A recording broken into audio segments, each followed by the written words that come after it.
3 साल का एवरेज तकरीबन 19% के आसपास। और कैटेगरी है फ्लेक्सी कैप। आपने एक ट्रेंड देखा होगा पिछले 1 साल के अंदर, लोगों ने जो फ्लेक्सी कैप कैटेगरी है उसके अंदर अपना एलोकेशन काफी ज्यादा बढ़ा दिया है। और आपको मैं बताऊं, जब से Jio BlackRock flexi cap fund आया है उसके बाद से Parag Parikh, JM flexi cap, HDFC flexi cap fund, ये कुछ फंड ऐसे हैं जो कि पूरी मार्केट को डोमिनेट कर रहे हैं। इसी कड़ी के अंदर HDFC flexi cap fund India का तीसरे नंबर का सबसे ज्यादा एयूएम वाला फंड, जिसका एयूएम 1 लाख करोड़ से पार हो चुका है। आज इसका रिव्यू करने वाले हैं। देखिए, पिछले कुछ समय से इसके जो रिटर्न्स हैं, वैसे तो ओवरऑल काफी अच्छे निकल कर आते हैं और इसकी जो परफॉर्मेंस है वो भी बहुत अच्छी निकल कर रहती है। लेकिन यार, ये ना पिछले 1 साल से मैंने देखा अभी के समय में माइनस चल रहा है। रीजन क्या है इसके पीछे? क्या ये अभी माइनस हुआ है या पिछले 1 साल से लगातार माइनस में चल रहा है? ये भी जानेंगे। कारण क्या है, फंडामेंटल्स में कोई कमी है या कोई और वजह है, इसको भी खोजने की कोशिश करेंगे दोस्तों। इसलिए एंड तक बने रहिएगा, साथ में चैनल को सब्सक्राइब कर लीजिएगा और वीडियो को लाइक जरूर कर दीजिएगा दोस्तों। शुरू करते हैं।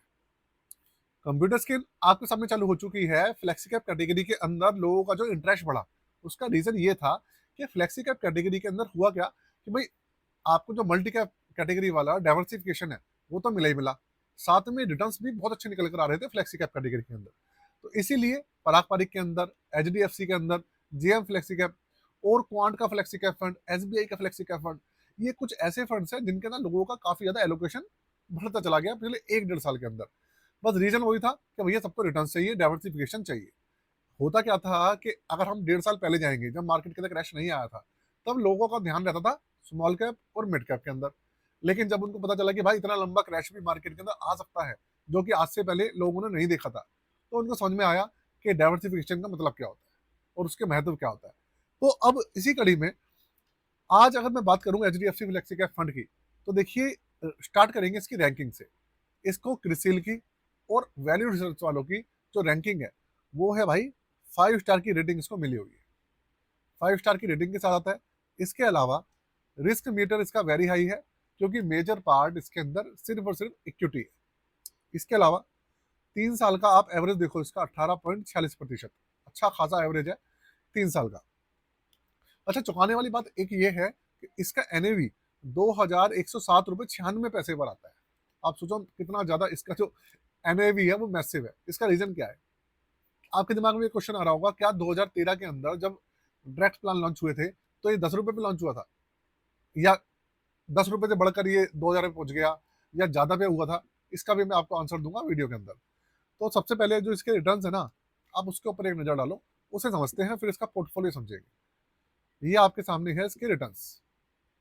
10 साल का एवरेज देखो आप, तकरीबन 17%, और बेंचमार्क 14.28% बीट कर रहा है। 7 साल का 17.80%, बेंचमार्क है 14.80%, बेंचमार्क को बीट कर रहा है। 5 साल में 18.86%, और बेंचमार्क है 13.22%, फिर बीट कर रहा है। 3 साल में 18.5%, और यहाँ पर करीबन 13.72%, यहाँ पे ही बीट कर रहा है। यहाँ पर देखो आप, 1 साल में 0.05%, मतलब ना तो प्रॉफिट है ना लॉस है, और बेंचमार्क 0.70% पॉजिटिव है। मतलब दोनों के अंदर बेंचमार्क में और उसके रिटर्न्स में मतलब ना के बराबर फर्क है। दोनों एक ही पायदान पे खड़े हैं, यही आपको दिख रहा है। और इसके अलावा 6 महीने में आप देखो, तो वही 6.6% नेगेटिव है। 3 महीने में यहाँ पर हुआ क्या है, 3 महीने में ये 7.7% नेगेटिव चला गया है, और बेंचमार्क 4% नेगेटिव है। 1 महीने में ये करीबन 1.73% नेगेटिव है, और ये जो है जो बेंचमार्क है वो 0.81% पॉजिटिव है। ये आपके सामने है। जो हालत खराब हुई है ना, वो हुई कब है उसको जानते हैं। अब आपके दिमाग में यही आ रहा होगा कि क्या इसने पिछले 1 साल से अभी तक बिल्कुल भी रिटर्न्स नहीं दी है? तो उसका मैं आंसर आपको दे दूं, ऐसा बिल्कुल भी नहीं है। जो आप सोच रहे हैं वो गलत है। हुआ क्या है कि इसके अंदर एक समय ऐसा था, अभी अगर मैं बात करूं, मैंने इसका 2 ढाई महीने पहले रिव्यू किया था, और इकोनॉमिक टाइम्स पे एक पूरा आर्टिकल छपा था, पूरी रिपोर्ट आई थी, जिसके ऊपर सबसे ज्यादा रिटर्न्स देने वाले फंड्स में ये फंड शामिल था, जिसने करीबन 12-13% के आसपास, मुझे याद है, रिटर्न्स निकाल के दे दिए थे पिछले 1 साल में। आपके सामने अगर आप देखना चाहें तो वो वीडियो जाके देख लीजिएगा मेरी, एचडीएफसी फ्लेक्सी कैप फंड में। तो अब ये माइनस में क्यों चल रहा है? इसके पीछे जो कारण है ना वो ये है कि आप ना आज देखो निफ्टी फिफ्टी हमारा कहाँ खड़ा है, 23,000 पॉइंट्स, 23,500 पॉइंट्स के आसपास निफ्टी फिफ्टी हमारा चल रहा है अभी। पहले आपको पता है 1.5 साल पहले कहाँ था, फिर बहुत मुश्किल से खींच खाच के रिकवरी आई, 26,300-400 पॉइंट्स पे पहुंचा, रिकवरी पूरी हो गई थी। फिर ट्रम्प चाचा ने दोबारा से भैया जो अपना खाता था खोल दिया, ईरान के साथ लड़ाई झगड़ा स्टार्ट कर दिया। उसके बाद मार्केट में फिर गिरावट आई, फिर गिरावट आई, फिर गिरावट आई, और अब 23,000 पॉइंट्स के आसपास निफ्टी फिफ्टी हमारा घूम रहा है। अब इसका इम्पैक्ट क्या रहा? इसका इम्पैक्ट ये रहा कि पिछले 2 महीने के अंदर जितने भी फंड्स पॉजिटिव थे वो सारे नेगेटिव हो गए, सारे। इसकी कोई गलती नहीं है, ये पिछले 2-3 महीने के अंदर आप देखेंगे नेगेटिव हुआ है। 28 फरवरी के बाद से लगातार नेगेटिव होता चले गया। यहाँ तक कि जो पारंपरिक फ्लेक्सी कैप फंड है उसकी भी हालत खराब हो गई, वो भी नेगेटिव चला गया। वो भी अच्छे खासे रिटर्न्स दे रहा था।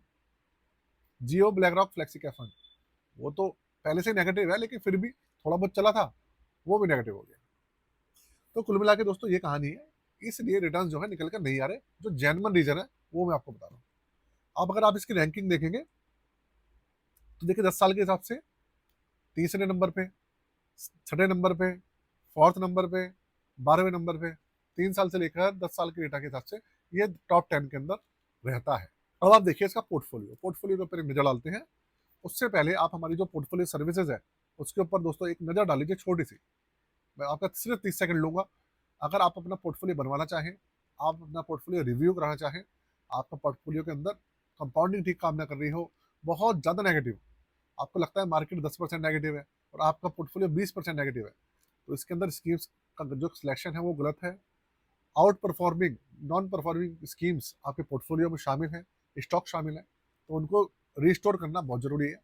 आप खुद करना चाहे खुद कर सकते हैं, अगर आपको नॉलेज है तो। नहीं करना चाहते आप, हमारे से करवाना चाहते हैं, हमारी कोई आपको सर्विसेज लेनी है तो आप करवा सकते हैं। चार्जेस हैं 999। व्हाट्सएप नंबर यहाँ मेंशन है, सारी डिटेल्स यहाँ पर मेंशन है, और डिस्क्रिप्शन के अंदर और भी डिटेल्स मेंशन है, तो जाकर एक बार चेक कर लीजिएगा दोस्तों। अब आप इसके पोर्टफोलियो के ऊपर एक नजर डालो। पोर्टफोलियो देखो आप, 92.88% जो इसका पोर्टफोलियो है वो अभी इक्विटी के अंदर है। 0.5% इसके अंदर डेट कैटेगरी है, आधा प्रतिशत रियल एस्टेट है, 2.25, और 4.37% है इसके अंदर कैश। सारा आपके सामने ये क्या है, पोर्टफोलियो है। इन्होंने डेट कैटेगरी अभी काफी कम करी हुई है गवर्नमेंट सिक्योरिटीज। दूसरी बात, इसके अंदर 63 स्टॉक्स हैं अभी के समय में, और लार्ज कैप की हिस्सेदारी 82.60% है, मिड कैप 9.5%, स्मॉल कैप है 7.87%। मतलब ये आपके सामने पूरी एलोकेशन है, 7%, 9% और 82%। तो देखा जाए स्मॉल कैप और मिड कैप की हिस्सेदारी कम है, और आप देखेंगे अभी के समय में स्मॉल कैप और मिड कैप फिर भी थोड़े से रिटर्न्स निकाल कर देने में कामयाब हुए हैं।